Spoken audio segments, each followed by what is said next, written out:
Jay here at the Black House, and I want to introduce you all to some Black House heroes in real life. So we have this 2.6 acre campus, a 30,000 square foot Class A commercial building that is the epicenter, Dr. Boyce Watkins calls it, the headquarters for Black America, where we look to solve our own problems. And one of the biggest things we got to solve is how do we feed ourselves? Because if we allow them to feed us, we allow them to starve us. And as men, we have to be able to be the CEOs of our last name, husbandry, be the husbands of the family, husbands of the legacy, and take care of our family from the ground, which God gave us. So I brought in and have recruited one of the brightest minds in agriculture, the Tulsa Real Estate Fund's Minister of Agriculture, King Dean, right here. And then King Dean has brought in his genius and bright mind in agriculture, King Shalomi. And then I double back around that to one of the brightest digital and marketing minds that we have in the movement, King Chris, with his Queen Charlotte behind us of I Daydream. And we're gonna figure out today,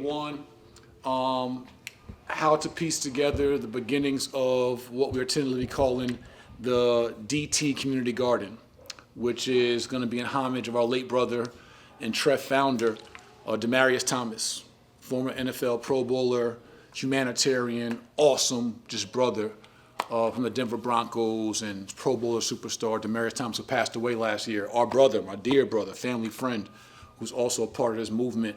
He and I talked about starting farms together, and we didn't get the opportunity before he passed in his early 30s. So we're going to dedicate this garden that we're working on to the brother DT and to this East Point community and this Tri-City community, Atlanta Metro community, to one, not just have food here at the Black House, which we want, fresh greens and fruit and food, but also to teach our CEOs, our family CEOs, how they can provide for their families if the Whole Foods shut down, if the Piggly Wiggly shut down, if the Publix shut down. How do you feed your family then? So we're going to start by leading by example right here from our headquarters, and then this is going to tie into the holistic Black House movement, Legacy Center movement of the solution, how Africans in America achieve unity, justice, and repair in real life. We are here today to look at the Black House Community Garden with our Minister of Agriculture and our marketing team to see about how we bring a live fruits and vegetable garden to the Black House to be a part of this community and to also showcase and show and teach how we begin to build family gardens in real life. That part. First thing when starting a garden, you have to know where your light source is coming from, which way is north, which way is east. Rises in the east, sets in the west. East is that way, west is that way. Being able to have fresh food available, whether it be fruits, whether it be your regular just agriculture, your regular food crops that you eat on a daily basis. You know, I'm personally am a fan of fruit trees and fruit bushes because there's a legacy component to it. You put it in the ground one time, it continues to produce from generation to generation. And I know you plan on being here for some time, so that's perfect. Being able to have some fruit bushes or row fruit bushes, and then also some fruit trees in addition to some raised beds, be able to give the opportunity for people to be able to see, okay, this is what it looks like to actually produce my food where I'm a little more hands-on as opposed to hands-off. Agriculture is one of those things, one of the other elders says if a man has lost his mind, he needs to get his hands in the dirt or work with some animals because it takes him back to those core principles of creation. It takes us back to our original profession, which is husbandry. You know, being able to see the process of sowing and reaping. The corporate side of Tulsa Real Estate Fund Legacy Center to our philanthropic arms, Big Brother Anonymous, where we mentor young men in the community and bring together what we call the wise kings, the OGs of the community. We're definitely down to participate in multiple in layers. And as King Dean and I were talking about building out curriculum for husbandry and family gardening, we tossed this around, but now it's time to bring it to life, just utilizing our own land and again, being able to showcase and show that example of what it looks like. So that's something that's dear to me as a as a father to three and a husband is I'm not doing my job right if all hell breaks loose and I got to rely on other people to feed my family. I'll fail as a family CEO. You have all the money in the world, all the cars you want, all the jewelry you want, but if you can't feed your family, you are a miserable man. I'm a husband and a father of 5, so I understand. Yes, sir. Completely. I understand completely. Doing some raised beds in this section right here, and then 2 of them over there as well. So doing about 6 of them right here, and then another 2 over there, and then In that little yeah. kind of cubby area. But I'm happy I was able to get out here so I can get the final dimensions, because last time I was just going off of Google Earth. They're pretty accurate, but there's still some variations in it sometimes. Gotcha. And What would be in those beds?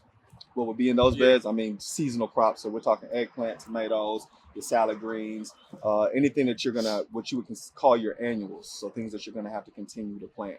There are some things we could plant which are perennials, which will come back each year, but those are more so for permaculture type design, which permaculture means permanent agriculture, which is where the fruit trees more so comes in.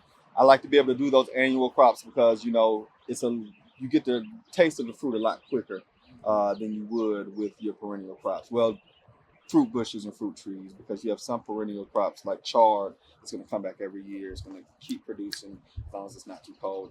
And then when it gets too hot, as long as there's a little shade, it'll just keep producing. We'll do some annuals, like I said, tomatoes, eggplant, peppers, squash, zucchini, you know, your staples, you know, your typical things. And then from there, we'll do some blueberries and some blackberries. I love the blackberries and the blueberries because you're able to get a much quicker return from those plants as opposed to doing some of your longer term fruits. When you do bigger fruit trees like peaches, apples, pears, and things like that, you're going to have to wait typically 3 to 4 years. I would suggest waiting 3 to 4 years before you actually harvest of that fruit. Mm-hmm. And actually, if any fruit does set on those trees, I would actually take it off so all of that energy can go towards root production, because you don't want the tree to start setting fruit and now the fruit can't bear the fruit that it's setting, and now it snaps the tree in half. Mm. So knowing what you're working with and what you're doing with it, that's why I say with the berries, though, you're able to get a much quicker return. This will just be the base. And so then if we decide to expand later on, we'll have the ability to do that. So like I say, right now we're walking down the blueberry and the blackberry alley. Another thing that I do is foraging. You know, being able to look in your environment and see what's available to you. And from there, can it sustain me if need be? Not necessarily long term, but at least to get me over to the next day, you know, because there's food all around us. We just haven't been trained to identify. So once we're able to identify it, now it's like no matter where you are, it's like, okay, I know that's wild garlic, or I know that's wild lettuce, and when it comes to a lot of what we would call weeds nowadays, they're packed full of nutrients. They're nutrient dense because they haven't been domesticated. The more domesticated a plant as well as an animal becomes, it loses some of that edge. You know, a dog that's been grown up in the house isn't going to be able to perform like a dog that's been out in the wild. So the nutrient levels is a lot of times a lot more dense and a lot more healthy for you, just dealing with some of your wild things. But from here, then having a line of peach trees, I said, since we're in the state of Georgia, you know, Georgia's known for its peaches. They like what you call the open center. So they like to spread out and kind of branch out like this. Whereas you have like apples and pears, just more stone type fruits. They like layers, so they'll have like the main cordon, and they'll have a layer, and they'll have a layer. But peaches, they're beautiful, beautiful trees, and they really like to open up. And the idea is to start from the ground up with them, or buy some, or plant some that are already. No, we're gonna plant some that have already been started, at least 2 or 3 years old, and then be able to go from that. The reason being because if you start from like a seed and go from there, you're looking at least 7 to 8 years before you're able to get a fruit. Gotcha. And then you have to worry about the root system getting developed. This way you give it a head start. One of my the elders also says, you know, his grandfather used to grow pecans. And he said he wouldn't ever just take a pecan and just put it in a tree. He wanted to make sure to provide it the best environment needed in order to get established. So once you have something that's already established, it's been nurtured and been cared for, now when it's transplanted, because the root system is already alive, it's able to thrive at that point. You know what, so not to get super deep, but that's why I love agricultural husbandry and the natural principles, the godly principles it speaks of. It's like a person. And the kind of environment you put a person in, no matter how good of a person, you put them in a faulty environment, you put them in a negative environment, you put them in a toxic environment, it's going to affect the fruit of that person. And vice versa, right? And so it just speaks a lot to our solution ideology of holistic repair for our people is the same thing. We're trying to sow seeds for a good fruit for our people. My elder Asa always tells us, he says, it's all about the blood and the dirt, meaning that the food that we grow literally becomes the children that we're going to have later on. So being able to tell your child, I sung to you as I was placing this lettuce seed in the ground. I nurtured you and I loved you before you were even in your mother's womb. So when you look at just that, right. Not only did I love you, I love the food I fed you. And when I planted this, you are what was in my mind. So first you began here, then I placed you in your mother, then your mother gave me back to, then your mother gave you back to. Deep. So everything's broken up into agricultural zones. Your South Floridas, your mangoes, plantains, and all those types of things, those are going to grow in your zones between like 9 and 11. From South Georgia up is 8B, all the way up to, I'm not sure how high it goes here, but eventually it goes all the way up to 1. But the US, if I'm correct, goes from zone at the bottom from zone 10B all the way up to, I want to say it's about 3 or 4, depending on how high you go. So knowing what zone you're in is going to let you know what you're able to grow. And then that's when you get into situations like bartering, and that's where community comes in. Breast milk? Yep. Wow. It's foraging. So everything that we think is weeds ain't necessarily weeds. It's called verbain. Verbain. Yep. It's all around. Everywhere. This ground right here, rich with it. No, this you want to make into a concoction, like a tincture almost. Tea. Or a tea. Yeah. We can do it right now. You ready? This is verbain. It's good for breast milk. Freebie. Happy Mother's Day. Stock up. Breast milk. There was a queen sitting outside of Walmart the other day with a sign saying, I need formula, food, whatever. Wow. I went and I gave her and blessed her. But I was thinking, you're here asking for money for formula, but God already gave you the milk you need. Breast milk is free. Verbain, free. In real life, God already gave us everything we need. Boom. Mr. Green Thumb. Black House. It's like the garden. It's like the Garden of Eden. You don't even know. It's like the Garden of Eden over here. You got a rich field out here, man. Very rich. You got vervain, white clover. This is a blood purifier. Actually got a sweet smell, and it tastes pretty good. This you can eat.